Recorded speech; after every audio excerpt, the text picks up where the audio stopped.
எல்லாருக்கும் வணக்கம். மேடையில் அமர்ந்திருக்கும் பெரியோர்கள் மற்றும் இந்த படத்தில் நடித்த ஆக்டர்ஸ், பத்திரிகை நண்பர்கள் அனைவருக்கும் வணக்கம். இது ஒரு நல்ல கான்செப்டாக இருந்தது. ஒரு குரலை வச்சு அவங்களோட ஜேர்னியை வந்துட்டு ஒரு டோக்கன் ஆஃப் அப்ரிசியேஷன் அப்படிங்கிற ஒரு விஷயத்தில் பண்ணது வந்துட்டு நல்ல இன்ட்ரெஸ்டிங்கான கான்செப்டாக இருந்தது. ரொம்ப தேங்க்யூ சார்.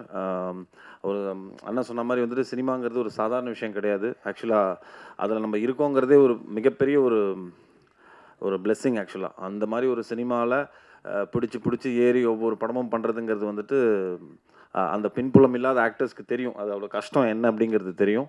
ஸோ அது ஆக்டர்ஸ்க்கு மட்டும் கிடையாது, இயக்குனர்கள், அதே மாதிரி நம்மளை நம்பி வர தயாரிப்பாளர்கள் எல்லாருக்குமே வந்துட்டு அந்த ஒரு விஷயம் பெரிய சினிமாவில் இருக்கிறதே பெரிய விஷயம். ஸோ அதில் வள்ளுவன் பட குரூவுக்கு வந்துட்டு என்னோடய மனமார்ந்த வாழ்த்துக்கள்.